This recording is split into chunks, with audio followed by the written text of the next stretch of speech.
Welcome to Annapolis Mosaics. Our program spotlights people in our community who are involved in activities designed to promote good human relations. I am Michael Keller, the chair of the Annapolis Human Relations Commission and your host. The commission is a city board that seeks to promote equal opportunity and to eliminate discrimination.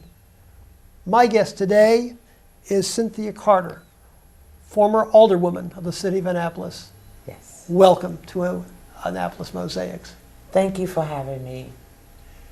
You were the first to respond to the verdict in the George Zimmerman trial by organizing a well-attended rally in Annapolis. What motivated you to do it? Well, Mr. Keller, I have a tendency to be touched by very sensitive subjects such as racism, a lot of disparity, inequality in the city, in our hometown. And speaking to a couple of gentlemen who are foot soldiers around Annapolis, Robert Eads and Curtis Spencer, they said we need to do something. People are disturbed, they're bothered, and they want to show support for the family and their disapproval of the verdict for Mr. Zimmerman. So we tried to do something because one of the fellows got sick. So speaking to the other, I said, well, let's just move on this, and we did. We made phone calls. Went into our pockets, got water, knew it was going to be very hot, and tried to make it comfortable, and just putting the word out there, kind of using the social media, and my kids helped me a little. And we did have a great response. That was on the first one on a Tuesday. And then the second one was the NA, and I think it's a National Association Network or something. It's an organization that's nationwide and has been led by Reverend Al Sharpton, and they put that out on the social network. I responded, and again contacted the locals, and we got a better response from the people outside of Annapolis. They came from Virginia, Washington, Baltimore, Columbia. I was really, really pleased. But everybody felt like they had to participate. They had to do something, and they did not know what. But as long as it was a peaceful rally, we could speak, we could express our disbelief, our pain, our hurt. As many have said, this could have been me. They even had signs up at one of the rallies in one of the cities. I am Trayvon Martin, these young boys. And it's sad. It was very sad. And it was heart-wrenching. I teared. I teared. I in disbelief. So I could feel and share the pain that others were feeling. Mm-hmm. Many believe that the verdict in that trial reflected the sad state of race relations in the United States, as well as the status of the gun ownership rights in America. Do you agree with that assessment? Yeah, there has to be an amendment, a ban, some change has to be made and had about them. I do know Texas also have a gun law where you can carry a concealed weapon. Some of their cities are doing this, and we think it's very unfair because of the criminals do not follow the rules, number one. It's a disadvantage at times because they take it a little further than they should, as Zimmerman had.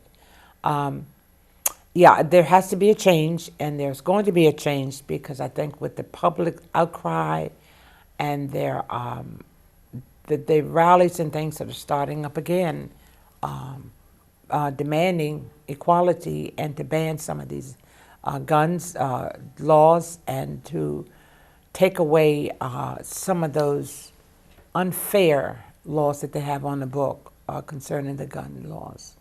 like they have in Florida, because it's still going on. They have an incident after incident, and I was so afraid of some type of public. I don't want to say civil displeasure in a sense of a civil war, because they're rowing up, and it is almost like, oh, well, what's the use? So, they're going to retaliate. People will be retaliating. We don't want it to come to that. But to give the law a chance, give the justice system a chance to correct itself. That's just what we're hoping for. Mm-hmm. Well, let's go to the heart of the issue, the race relations issue here. Gene Robinson, who is a columnist and commentator, won the Pulitzer Prize, you may be familiar with him, wrote in one article that American society has to grapple with the fact that African American men, and he raises the question of why this is, that African American men, to so many people, are, and this is his words, dangerous, interchangeable, expendable, and guilty until proven innocent. So the question then comes is, why is that the case? Why do you have so many Americans who view African American men as dangerous, interchangeable, expendable, and guilty until proven innocent? And what can we do? What can we do about that? You know, that went over.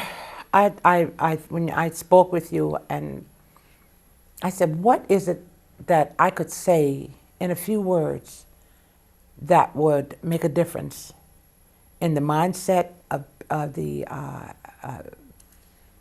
visitors in Annapolis, the residents, and especially the white women? Because my husband as well as my sons have had some pretty negative experiences with people who do not know them or know of them, and who feel this way. And it's not everybody, but there are a few. I told my husband and my son often, because I walk through different communities, I'm by myself a lot, I embrace people, not hug them, but I break down that barrier, that wall, that negativity by, hi, good morning, how are you today? And I can walk into a crowd of anyone and I speak, and you'd be surprised how that softened the area, the atmosphere. And the young men will always respond, oh, okay, doing good, oh, hi, how are you? That diffuses any negativity, because they are already accused just their very presence. And I want them to feel like they're somebody.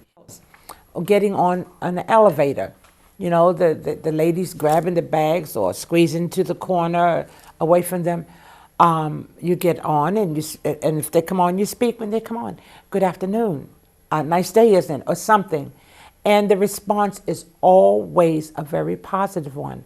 Now, if you give them that attitude that, you know, I don't trust you, or don't look in my pocketbook, or I'm fearful of you, that negative onset is there. So not that they're going to respond, but they're feeling that negativity. So, you know, that hatred, that bigotry, and all of that stuff, that negativity start building up. And you offer nothing to the overall community, because this guy might go out and attack someone else. You know, it's our attitudes, and we are a product of our environment, number one. So if you are around someone and you're not feeling comfortable, you can diffuse them. Good evening, how are you? Hey, I like that tie. Or, you know, that's a really nice hairdo you have. Something positive. And 99% of the time, you will get a positive response. You'll see a smile. Give them a smile. And this is the only way. You can't buy this type of thing. You know, you can't inherit it. It's not even genetic. You have to give it from the heart. You have to give it. And I mean, this is the same with the young ladies. I've walked up and I've seen a couple of girls getting ready to get a little spat with a little group there. Hey, ladies, ladies always, gentlemen, terminologies. And it actually diffuses. I learned this from being in New York for a little while too, because of some incidents I had personally. So, but it always helps. President Obama, in addressing the tragedy of the Trayvon Martin case, and talking about the circumstances that that young man encountered, told a number of stories that sounded eerily similar to the situation that occurred on that rainy winter evening in Sanford, Florida.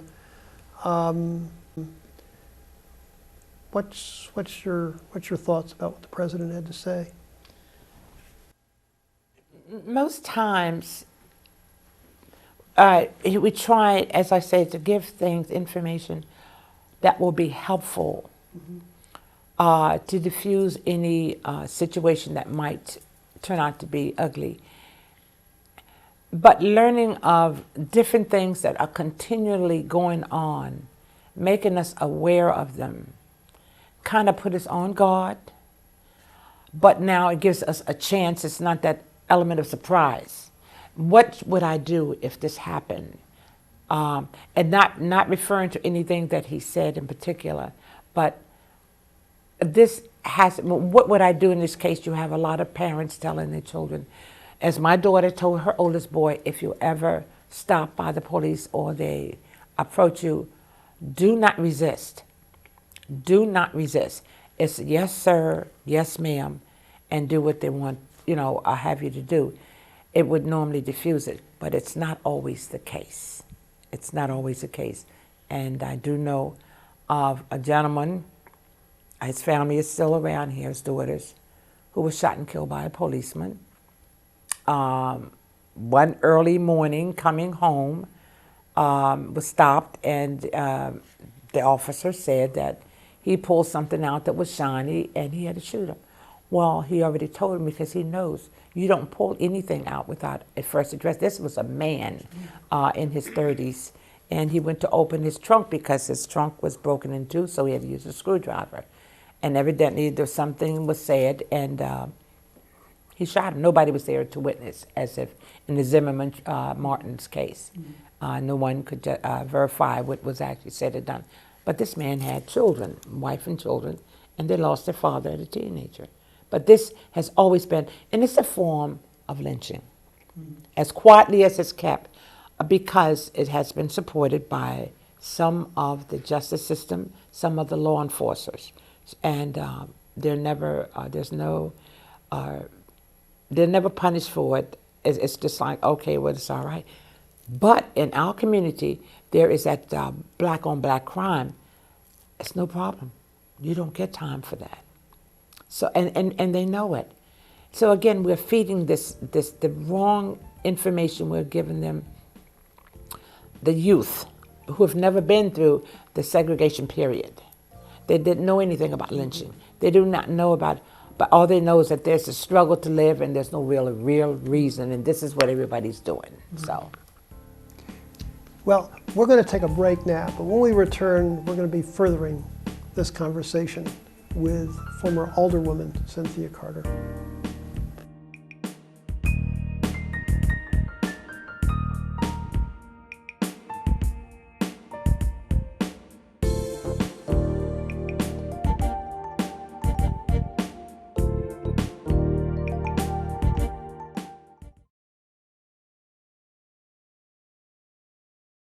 Hi, I'm Annapolis Mayor Josh Cohen, and I want to tell you about a new free way for you to enjoy downtown Annapolis. Our unique shops, our dining, our entertainment, and our historic maritime charm. Did you know that Annapolis has a new circulator trolley that will shuttle you free from one end of the central business district to the other? Well, after parking at Knighton or Park Place Garage for just $5 a day, you can get on the circulator by simply raising your hand anywhere along the route and see what downtown Annapolis has to offer. For more information, go to annapolis.gov and click on circulator.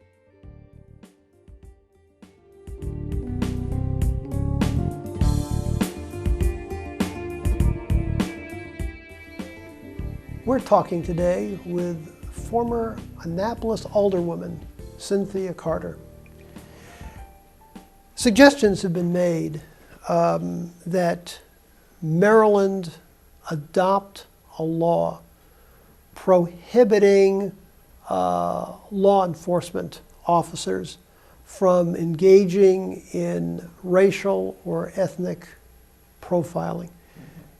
Do you believe that the passage of such legislation statewide would be helpful? It will be helpful to a degree, all right, because not all laws are enforced and not all laws are carried out or followed, to the T. It will be a good step. It's a step in the right direction, I'll put it like that. But we still have to be cognitive of the fact that nobody is there to prove that this thing is going right or that the law was being enforced or it's carried out, to the letter. So, even it's, back in the 1860s when, we were free. We had freedom papers to move around, but there was always somebody there who did not agree with it and they did what they thought they should do. It did not protect us. And again, that will not protect us. It's like you have a court order that your spouse, your husband cannot be around you because he's abusive. And he'll come and you go to protect yourself as a lady did in Florida. And you do what you can to keep him away because there's nobody there to enforce this law. And then you go to jail for 20 years. It's things like that, and people look at it. We don't read all newspapers, but there's a lot on television, and that social media has really got people really up in uproar about it. Mm-hmm. So, no, that law will be good as a start, like the freedom. But who's to say it's going to work? Mm-hmm. Michelle Alexander, in her book, The New Jim Crow, puts forward the thesis that despite the election and re-election of Barack Obama, that it's a myth that we live in what's been called a post-racial society. And she says it's a myth because she believes that there's been an emergence of a new and more insidious form of racism, which has taken the place of slavery and then racial segregation. And that new insidious form of racism, she posits, is the mass incarceration of African American males, largely resulting from the so-called war on drugs. But she puts out some interesting statistics in her book. And that she said, if you look at the percentage of if you look at the racial breakdown of all citizens who use drugs in the United States, the percent of African Americans in that pool, in other words, the proportion of all Americans who use drugs who are African Americans is 13%. Well, that's the same percent as in the full population. So there's no statistical difference. Yeah. However, when you look at the percentage of those who are serving time for drug-related offenses, the percent of African Americans balloons above 40%. So she argues that the reason for that is because of the workings of the criminal justice system. The police make a decision who they're going to arrest or who they're not going to arrest. Prosecutors make a decision who is going to be formally charged as opposed to not being charged, or the particular offenses for which they're charged. Judges make decisions on sentences, which can include incarceration or can include other things, or can include probation, in terms of probation before judgment. That's right. And so at all points in the criminal justice system, the role of the police officer, the role of the prosecutor, the role of the judges play the role in distorting that percentage. So that percentage of African, 13% of Americans who use drugs are African Americans, 40-some% of those who are incarcerated for using drugs are African American. That has occurred because of a deliberate decision by the criminal justice system as to who is going to end up incarcerated. And she further goes on by saying that once a person is incarcerated, then they have become stigmatized in terms of economic and education opportunities, which are lost, in terms of where they can live, in terms of housing, in terms of employment, in terms of job getting. And she says it was really interesting. She said under slavery and under the racial segregation period, the African American community was very tightly knit. People stayed together and worked together and reinforced each other. But you're dealing with someone who walks out of prison. That's not necessarily the case. In a lot of cases, those people are shunned by the African Americans. So what you have is this new form of racism, which is in a lot of ways, she argues, as devastating as slavery was and as the Jim Crow period was. Sure. What's your reaction to, again, her book is a fascinating book, it's a fascinating read. Read it. I haven't gotten that one. Yeah, it's a powerful book. It's probably one of the most profound books that I've read recently. And she's a very scholarly individual too. She's a scholar. What do you make of that assessment? Do you think it has merit? What do you think? It's factual. It's you know. And what can we do? Sadly, And also, what can we do about it? well, again, it's others with the sensitivity, people who are able to make a difference, to stand up and make a difference, running for office, being part of the system, pushing our kids. I have one daughter that has 5 children, and she have one daughter who wants to be a Supreme Court judge. And she said this at age 13. I said, wow, that's great. I said, let's be the lawyer first. Let's go to law school. She's been attending, and this is get to my point, Thurgood Marshall School of Law in Washington, D.C. Her mother moved there because the opportunities were better for her children. She's be graduating next year. She's been working on Capitol Hill, shadowing, being part of the prosecution, lawmakers, and whoever, getting the children involved early. Mm-hmm. They see what's going on. They sit down and they talk about the fairness, what they would have done, what did they see was wrong, and what they see was right. This is what she does with her children. Well, it's too bad that most families can't do that, but there are a lot that are doing this. So somehow or another, we would get in there. Now, I do believe a lot of this, the way that the system is set up, is designed that way, yes. I do totally agree. I know some of the unfair judgment.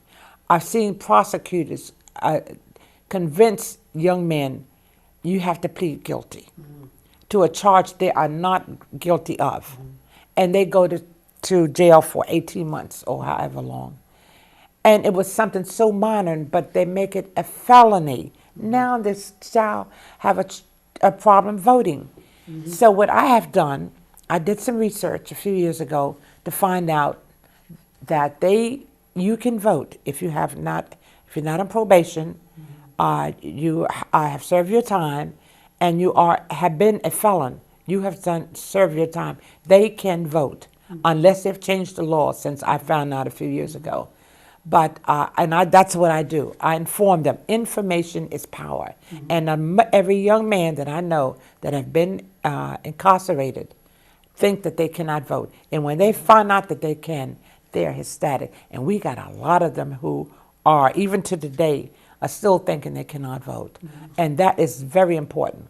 So it's the basics: voting, making a change, going to school. They don't allow these children, the disparity in the school system. These young men and young ladies will sit there and do nothing. They pass them right on through. And they come out, the only thing they can do is sign their name. Why can't you read? The mothers are uneducated. Some are on drugs. Great-grandmothers are raising these children, not grands, great-grands. They're tired. They're sickly. They don't have the energy to get behind their own kids. So the divide and conquer thing, whoever is ahead of all of this disparity is winning in that case. So, but we try to talk to them. This is the mentor thing we're doing. Leslie Stanton is putting together a program where we can embrace these young youth and push them on and encourage them and love them. And it's not a mentor program, but it's a different type of a program that he himself is creating. I look at the young man, Owens, who was at the academy, who was going with this white girl who was also midshipman. And this other gentleman who was mad at them because of the relationship got her, or claimed that he caught him raping her. And she said, no, he wasn't raping me. I volunteer. Nobody who knows who the girl is. She graduated. But he got kicked out and was fined $90-some thousand. But one of his coaches, former coaches from the academy, picked him up and brought him down into Georgia. He's now graduated from there, got his little degree. He's a coach down there. But the disparity there, it was unfair. It just said this action unbecoming a midshipman. Both of them should have been penalized, not just him. So it's not only in the general public, but it's also in the military and the higher schools. It's sad, just continually. I have seen the film Fruitvale Station, which came out at about the time of the Trayvon Martin shooting in Florida. It was just a coincidence in timing.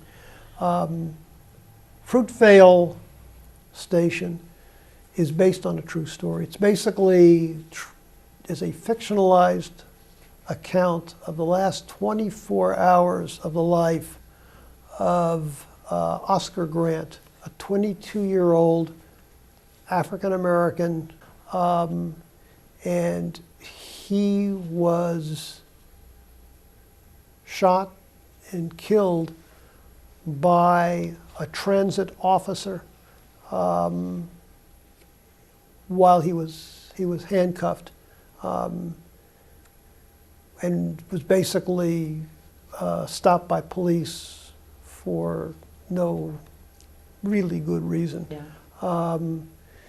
The similarity, not only to Trayvon Martin, is noticeable and will bring things to people's mind, but also there's been a whole train of this kind of thing. You can identify these circumstances have occurred again and again and again, in which African American males have been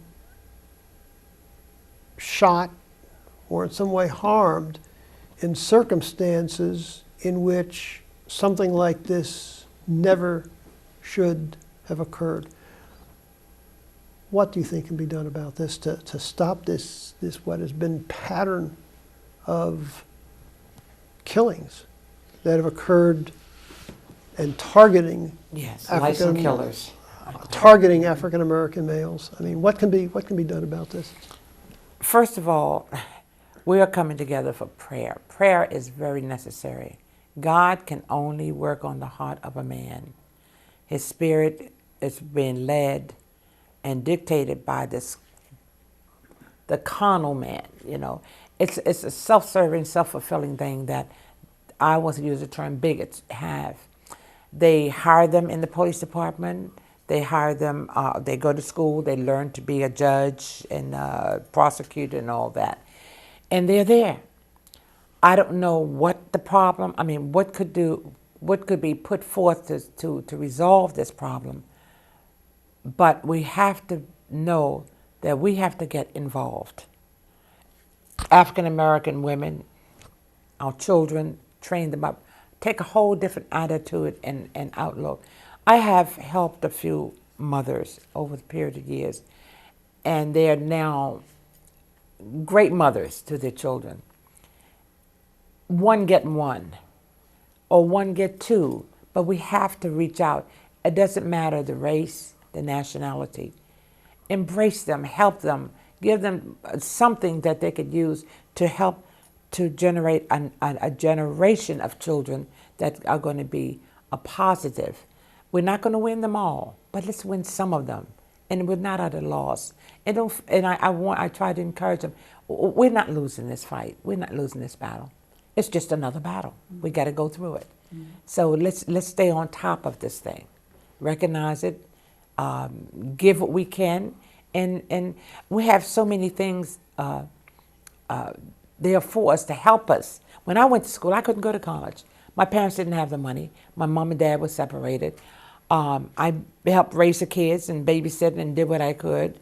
And I used to do hair just to make a little money, cash in little soda bottles to help buy sandwiches or whatever, or to make a sandwich. But we struggled. But I didn't feel that I was poor or lacked of because nobody told me that. And I just did what I did. I came up in public housing. My brother had to go to school and leave in 2 weeks because he needed shoes to play football because he was on a football scholarship, and we couldn't afford to buy it, so he never went. But he did well with what he did. He was a special policeman in Connecticut. He was a scuba diver. He was a sharpshooter. He mastered what he did, and he did well at it. He wouldn't even carry a gun. He refused to carry a gun toward his retirement because it only agitate people, and they think that that's what he was supposed to do, shoot them. No, he talked to them. He fed them. He clothed them, and that's what we have to do. Come out of the box, do something different. I picketed down here in front of the academy for a month before I had my quadruple bypass surgery. I didn't know I was sick. But I was protesting against the decision they made against a young man I didn't know. I just woke up one day, it was in my heart and my spirit, I did it. And people said, why are you doing this? Because it was wrong. So we just have to do things out of the box, so make a difference. Yeah. Thank you for viewing our program today, and please join us again on Annapolis Mosaics. If you would like to have more information about the Annapolis Human Relations Commission, jot down the information on your screen. You can reach us at 410-263-7998 or by email at hrcommission@annapolis.gov. Or check out our page at the City of Annapolis website, www.annapolis.gov. From the home page, click on City Government, then Boards and Commissions, and you can scroll down to the Human Relations Commission page. And always remember the words of Dr. Martin Luther King Jr., who said, "We have flown the air like birds and swum the seas like fishes, but have yet to learn the simple act of walking the earth as brothers and sisters."